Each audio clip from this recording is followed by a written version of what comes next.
Hello friend, आज मैं इस वीडियो में बताऊंगा कि ब्लेजर वेब असेंबली में किस तरह से हम लोग जो है एचटीएमएल के लिए अलग कोड लिखते हैं, सी शार्प का कोड लिखने के लिए अलग फाइल हम लोग क्रिएट करते हैं। हम लोग मॉडल को जो यूज़ करेंगे उसके लिए मॉडल्स फोल्डर हम लोग क्रिएट करेंगे, उसके अंदर जो है एक जो है मॉडल क्लास बनाएंगे। तो अभी तक मैंने 12 नंबर जो मैंने वीडियो बनाया था ब्लेजर वेब असेंबली में तो का प्लेलिस्ट में, उसमें मैंने दिखाया था किस तरह से हम लोग जो है एक होम रेजर जो पेज कंपोनेंट्स है उसके अंदर मैंने HTML का ये कोड आप देख पाओगे। HTML के लिए मैंने कोड लिखा था। इसके बाद मैं इस प्रॉपर्टीज को मैंने यहाँ पे इस तरह से रेजर सिंटेक्स का यूज़ करके मैंने प्रॉपर्टीज जो इनपुट एलिमेंट का जो वैल्यू है उसको मैंने डिस्प्ले किया था। उसके बाद मैंने यहाँ पे सेव पर जब क्लिक किया जाएगा तो सेव सक्सेस यहाँ पे मैसेज दिखाया था। यहाँ पे इसी में मैंने कोड के अंदर मैंने क्लास बनाया था एम्प्लॉय का। तो अभी मैं क्या किया था 12 नंबर में कि जो वीडियो बनाया था उसमें क्या किया था कि एक ही पेज में मैंने सारा कोड किया था। तो इससे क्या होता है कि ये बहुत लेंदी हो जाता है फ्रेंड। तो सारा कोड एक जगह रखोगे उसको मैनेज करना थोड़ा डिफ़िकल्ट हो जाता है। तो इसके लिए क्या करना पड़ता है कि आपको सारे चीज़ को अलग अलग सेपरेट सेपरेट क्या करना पड़ता है, पेज बनाना पड़ता है। तो जिस तरह से हम लोग ASP.NET वेब फॉर्म में हम लोग बनाते थे ASPX फाइल, उसी तरह से क्या होता था उसके अंदर जो होता है एक CS फाइल भी अटैच होता था। तो इसी तरह इसमें भी हम लोग क्या करेंगे, एक CS फाइल अटैच होगा। इसको लिखने का इसमें क्या होता है, पेज जब मैं क्रिएट करता था डिफ़ॉल्ट में ASP.NET का जो वेब फॉर्म का जो SPX फाइल होता था, जब मैं एक वेब फॉर्म क्रिएट करता था उसके अंदर में क्या होता था एक CS का कोड वाला फाइल जो होता है अटैच ही क्रिएट हो जाता था। लेकिन यहाँ पर ऐसा नहीं है। यहाँ पर आप लोग को इसको क्रिएट कैसे करेंगे इसके बारे में जानेंगे इस वीडियो में। तो फ्रेंड, यदि आप इस चैनल में नए हैं तो प्लीज़ आप चैनल को सब्सक्राइब कर लो, क्योंकि मैं डॉट नेट रिलेटेड वीडियो लेकर मैं आता हूँ फ्रेंड। तो इसमें क्या हो करना पड़ता है कि आपको सबसे पहले यहाँ पे जो ASP dot blazer web assembly का जो आपको फोल्डर स्ट्रक्चर जो मिलेगा इस तरह से फोल्डर स्ट्रक्चर मिलता है। और इसमें क्या है कि पेजेस फोल्डर के अंदर जितने भी हम लोग कंपोनेंट्स होता है, मैंने कई बार बता चुका हूँ कि इसको पेज कंपोनेंट्स बोलते हैं। पेज कंपोनेंट्स है यहाँ। पेज कंपोनेंट्स के अंदर में क्या होता है, आपको पेज डायरेक्टिव का आपको यूज करना है पड़ेगा। ओके। अब मैं इसके अंदर होम जो रेजर है इसको मैं कॉपी कर लेता हूँ। इसको राइट क्लिक किया और सिंपल मैं इसको कॉपी किया। सॉरी, कॉपी नहीं, रीनेम करूँगा इसको। रीनेम Ctrl+A, इसको पूरे को कॉपी कर लेंगे।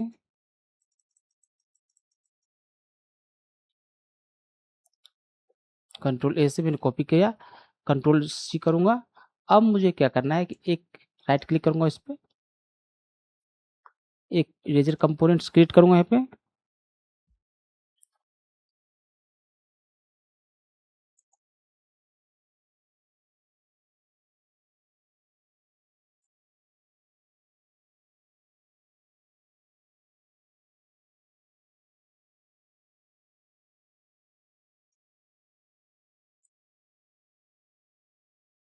सिंपल आपको यहाँ पे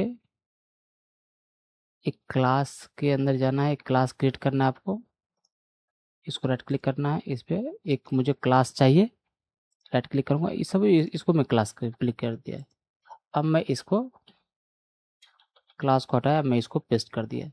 तो ये आपको याद रखना, यदि आप जिस भी होम रेजर का यदि आप एक CS फाइल आप क्रिएट करना चाहते हो तो ये नाम सेम होना चाहिए फ्रेंड। home.rezer.c home.rezer ये सेम होना चाहिए। उसके बाद मुझे जो है क्लास है तो .cs का एक्सटेंशन मुझे लगाना पड़ता है। तो इसको मैं जब यहाँ पे ऐड करूँगा यहाँ इस तरह से,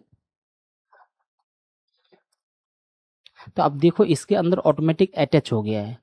इस तरह से क्या करते हैं हम लोग, क्या करता है ASP.NET वेब फॉर्म में SPX फाइल जब हम लोग क्रिएट करते तो ऑटोमेटिक मुझे अटैच ही मिलता था उसका C# को कोड लिखने के लिए CS फाइल।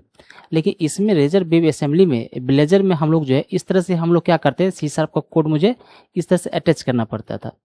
अब मुझे क्या है कि यहाँ पर जो मुझे अटैच हुआ है इसके अंदर जो मुझे एक चीज़ और इम्प्लीमेंट करना पड़ेगा, इस चीज़ को माइंड में रखना पड़ेगा। यहाँ पे पार्सल आपको मेंशन करना पड़ेगा इस तरह से।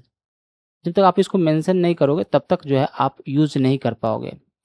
अब मुझे क्या करना है कि इसके अंदर जो मैंने कोड लिखा है, ये जो कोड है इसको मैं कॉपी कर लूँगा। और ये तो मेरा मॉडल का कोड कोड है, इसको भी कॉपी किया। इसको कॉपी करने के बाद मैं यहाँ पे पेस्ट कर दूंगा।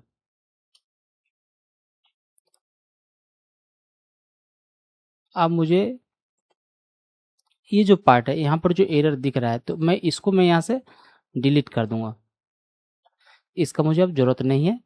अब मुझे ये जो सेक्शन है इसको मैं फ़ोल्डर क्रिएट करूँगा यहाँ पे, क्योंकि मॉडल मुझे यहाँ पे अब मुझे तो उस हिसाब का मैंने ब्लॉक को हटा डिलीट कर दिया है, इसीलिए यहाँ पे इस तरह टेक्स्ट दिख रहा है आपको। आपको एक फ़ोल्डर क्रिएट करना है। कहाँ पे क्रिएट करना है? ब्लेज़र वेब असेंबली प्रोजेक्ट के अंदर। यहाँ पे आपको ऐड करना है, न्यू फ़ोल्डर पे क्लिक करना है इस तरह से। यहाँ पे लिखेंगे मॉडल्स,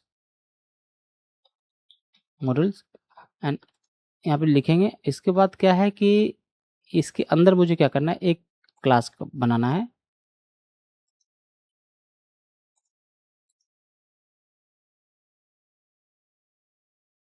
मॉडल्स नहीं, मॉडल ही रहना दो। और यहाँ पे क्या है, एक यहाँ पे एक क्लास क्रिएट करना है आपको। मॉडल के अंदर जाएंगे, एक क्लास क्रिएट करेंगे एम्प्लॉय बोल के। ये जो क्लास है एम्प्लॉय बोल के मैंने क्रिएट करूँगा। इस तरह से मैंने एम्प्लॉय डॉट सी एस एक क्लास क्रिएट कर रहा हूँ, कॉपी किया, यहाँ पे क्रिएट हो चुका है। अब मैं क्या करूँगा, यहाँ पे होम में गया और रेजर में इसको मैं यहाँ से इसको प्रॉपर्टीज में कॉपी कर लूँगा। ओके, इसको मैं पूरा को कॉपी कर लूँगा। अब देखो, इसको कॉपी करने के बाद मैं जो है यहाँ पे इसको पेस्ट कर दूँगा। पेस्ट हो गया। अब मुझे ज़रूरत नहीं है यहाँ पे। एचटीएमएल पार्ट को मैं रिमूव कर दूँगा इस तरह से, और आपका ये भी चला जाएगा। अब आपका यहाँ इस पार्ट में क्या चीज़ बच गया, ओनली फॉर एचटीएमएल बच गया फिर में। क्योंकि यहाँ पर आप देख पा रहे हो रेजर सिंटेक्स, हम लोग किसी भी डायनामिक वैल्यू को यदि हम डिस्प्ले करते हैं तो रेजर सिंटेक्स का हम लोग यूज़ करते हैं। रेजर सिंटेक्स जब भी यूज़ करें उसके आगे मुझे @ सिंबल का हम लोग यूज़ करते हैं। सिंपल है। यहाँ ये आपका सी शार्प का कोड हो गया। आप यहाँ पे इस जो एरर देख रहा है इसका नेम स्पेस मुझे यूज़ करना पड़ेगा। एम्प्लॉय फोल्डर के अंदर जाएंगे, इसके अंदर ये जो नेम स्पेस है इसको कॉपी करेंगे, इसके अंदर जो है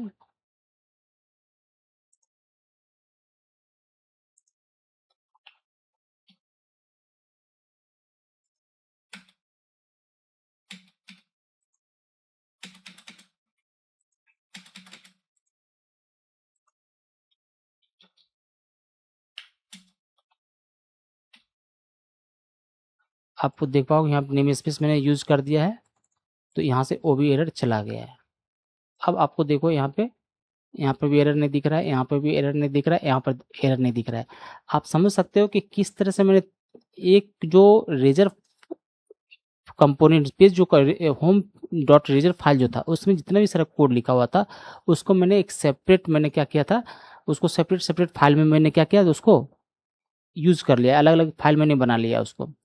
अब देखो यहाँ पे अभी मैं जो एप्लीकेशन को रन करूँगा फ्रेंड, तो अभी भी सेम ही ये काम करना चाहिए। अब मैं एप्लीकेशन को रन करता हूँ, यहाँ पे स्टार्ट करता हूँ, एप्लीकेशन को रन करता हूँ, को देखते हैं काम कर रहा है या नहीं कर रहा है।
इसमें मैं कुछ टेक्स्ट पुट कर रहा हूँ।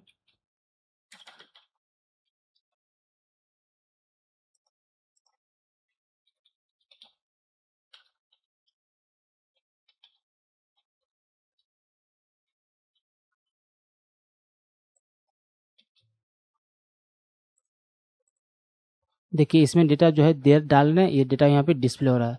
अब मैं सेव पे क्लिक करता हूँ।